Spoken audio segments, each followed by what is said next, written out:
नमस्कार दोस्तों, government exam info में आपका स्वागत है। तो दोस्तों, आज के इस वीडियो में हम बात करने वाले हैं न्यू एजुकेशन पॉलिसी की, यानी कि नई शिक्षा नीति की बात करेंगे। इसमें देखेंगे कि जो स्कूली शिक्षा है उसमें क्या क्या बदलाव किए जाएंगे।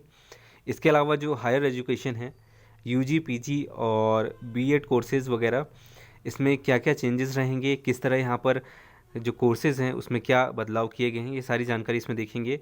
इसके अलावा जो शिक्षक भर्ती है, यानी कि शिक्षक बनना इसमें मुश्किल होगा या आसान होगा, या इसमें क्या क्या चेंजेस हो रहे हैं उसकी भी बात करेंगे। तो चलिए शुरू करते हैं वीडियो को। और शुरू करने से पहले अगर आप चैनल पर नए हैं तो चैनल को ज़रूर सब्सक्राइब करें और पास में बेल आइकन को भी ज़रूर प्रेस करें। तो चलिए शुरू करते हैं वीडियो को। तो दोस्तों, इसमें हम सबसे पहले बात करेंगे कि ये जो नई शिक्षा नीति है ये है क्या। इसमें जो नई शैक्षणिक और पाठ्यक्रम संरचना है वो कैसी रहेगी, स्कूली शिक्षा में जो बदलाव किए गए हैं वो क्या है, और उच्च शिक्षा में जो बदलाव किए गए हैं वो क्या हैं। इसके अलावा शिक्षक नियुक्ति प्रक्रिया में क्या क्या बदलाव हुआ है इसमें ये भी जानेंगे। तो चलिए देखते हैं। तो दोस्तों, बात करें नई शिक्षा नीति की, तो ये 1986 की जो शिक्षा नीति थी, यानी कि आज से लगभग 34 साल पहले की जो शिक्षा नीति थी उसमें बदलाव किया गया है। यानी कि पूरे 34 साल बाद इसमें बदलाव किया गया है और इसमें काफ़ी सारे चेंजेस किए गए हैं। तो ये 1986 की शिक्षा नीति की जगह पर लागू की गई नई शिक्षा नीति है, जिसे एचआरडी मिनिस्टर रमेश पोखरियाल निशंक और आईबी मिनिस्टर प्रकाश जावड़ेकर जी ने यहाँ पर इसकी घोषणा की है। तो ये नई शिक्षा नीति लागू की गई है। इसके बाद जो नई शैक्षणिक और पाठ्यक्रम संरचना है उसको किस हिसाब से तय किया गया है, तो यहाँ पर देखिए, जो पहले स्कूली शिक्षा में जो अभी भी चल रहा है मौजूदा में 10+2 संरचना को 3 से 18 की आयु वाले 5, 3, 3, 4 तो इन सालों में कवर करते हुए एक नया शैक्षणिक और पाठ्यक्रम पुनर्गठन के साथ संशोधित किया जाएगा। तो पहले जो 10+2 चलता था अब उसमें बदलाव कर दिया गया है। तो दोस्तों, यहाँ पर अब बात कर लेते हैं स्कूली शिक्षा में जो चेंजेस है, ये बहुत ज़रूरी है यहाँ पर जानना।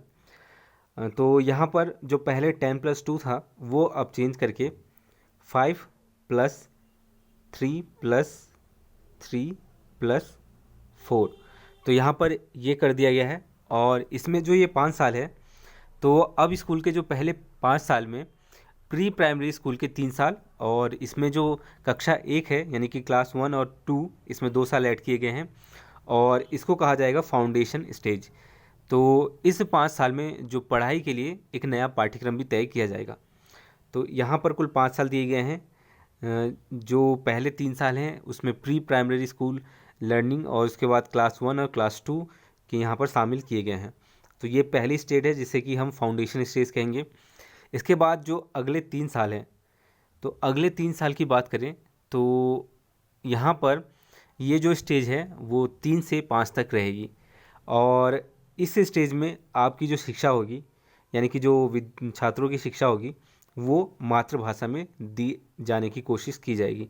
यानी कि आपको यहाँ पर ये कंपलसरी नहीं रहेगा कि इंग्लिश मीडियम है तो आपको इंग्लिश में ही पढ़ाई करनी पड़ेगी।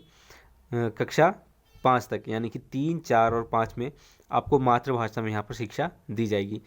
तो इसके बाद बात करें अगले स्टेज की, तो अगला स्टेज 6 से 8 तक के छात्रों के लिए है, यानी क्लास 6 से क्लास 8 तक। और अब यहाँ पर इसके बाद जो 3 साल का मिडिल स्टेज होगा यहाँ पर, तो यानी कि इसमें 6 से 8 तक के जो क्लासेस हैं वो पढ़ाया जाएगा।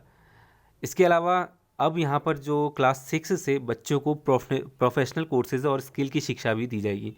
और साथ ही इस स्टेज में बच्चों को कंप्यूटर कोडिंग से अवगत भी कराया जाएगा। इसके अलावा इंटर्नशिप का मौका भी दिया जाएगा। तो ये बहुत अच्छी बात है कि जो क्लास 6 से स्टूडेंट यहाँ पर कंप्यूटर कोडिंग सीख लेंगे और उनको यहाँ इससे अवगत, यानी कि इंट्रोडक्शन करवाया जाएगा कंप्यूटर कोडिंग से।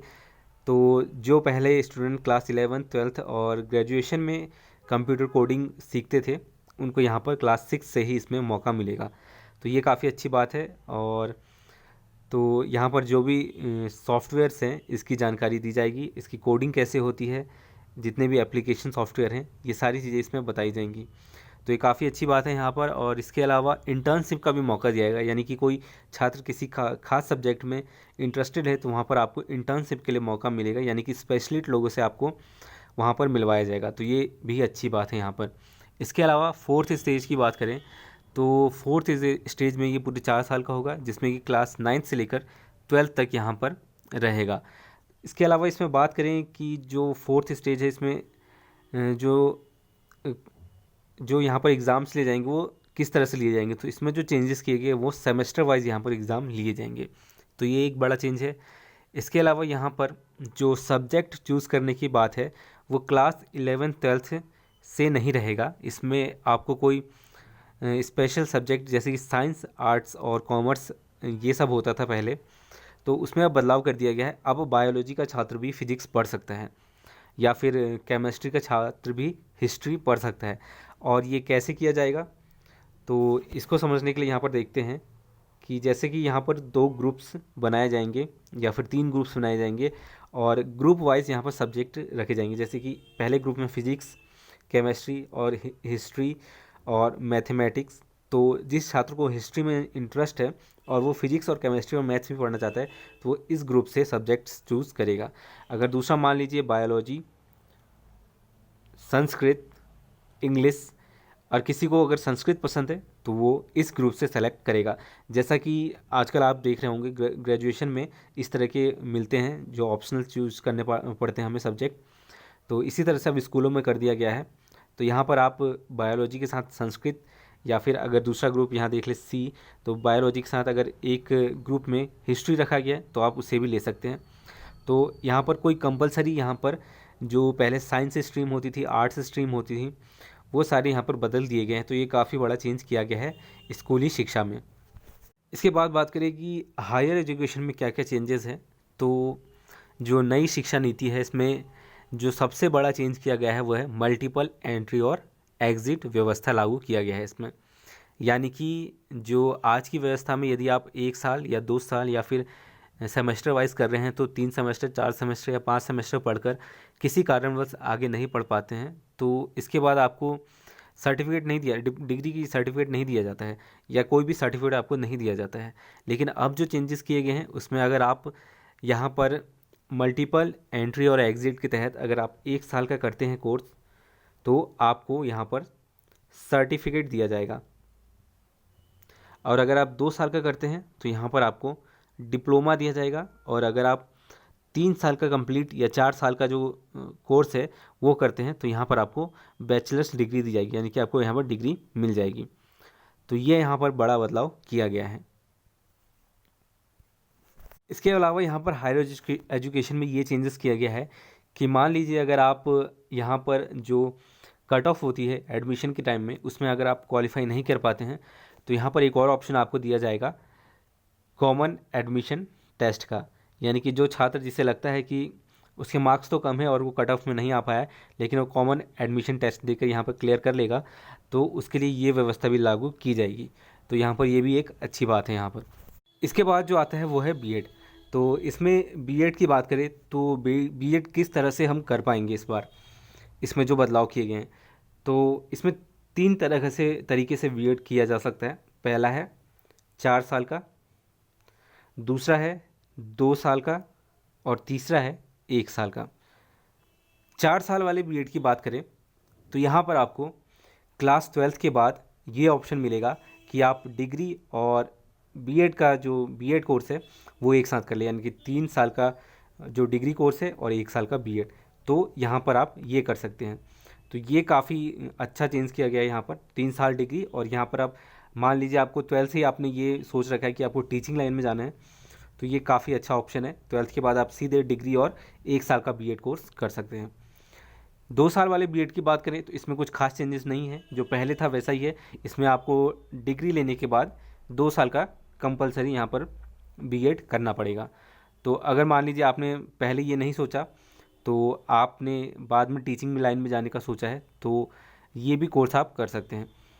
इसके अलावा बात करें 1 वर्षीय बीएड कोर्स की, तो 1 वर्षीय बीएड कोर्स में यहाँ पर आपको पहले पीजी करना पड़ेगा। पीजी करने के बाद आप 1 वर्षीय बीएड कोर्स कर सकते हैं, और उसके बाद जिस सब्जेक्ट से आपने पीजी कराया है उसके लिए आप लेक्चरर की पोस्ट पर अप्लाई कर पाएंगे। तो ये था यहाँ पर बीएड के में जो चेंजेस किए गए। यहाँ 4 वर्षीय जो बीएड है, 4 वर्षीय जो बीएड है यहाँ पर इसमें 3 वर्ष डिग्री के लिए और 1 वर्ष बीएड के लिए यहाँ पर रखा गया है। तो ये सबसे अच्छा यहाँ पर जो अगर आप बीएड करना चाहते हैं तो ये सबसे अच्छा ऑप्शन है 12th के बाद।